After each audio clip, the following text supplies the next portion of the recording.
50,000 বছরের রাস্তা হবে, যার যার কবর থেকে হাসরের মাঠ। ফুলচেরাতের পুল হবে 30,000 বছরের রাস্তা। আমার উম্মত গুলো কিভাবে রে পায়ে হেঁটে তারা অতিক্রম করবে? বন্ধু নবী এমনি এমনি কাঁদেনি রে, নবী জানিয়ে দিয়েছে কাল কিয়ামতের ময়দানে উম্মত গুলো খালি পায়ে থাকবে, মাটি তো তামা থাকবে।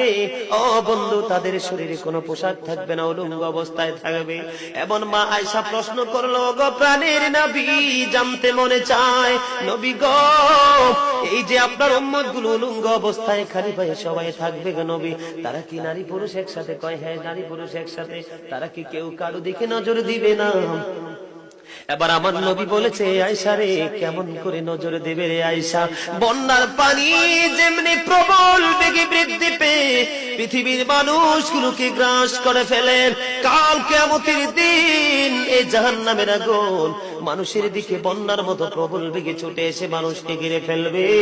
এত ভয়ঙ্কর হবে রে আয়েশা কেরা, এত ভয়ঙ্কর হবে আসরের দিন, এত ভয়ঙ্কর হবে সেই দিন।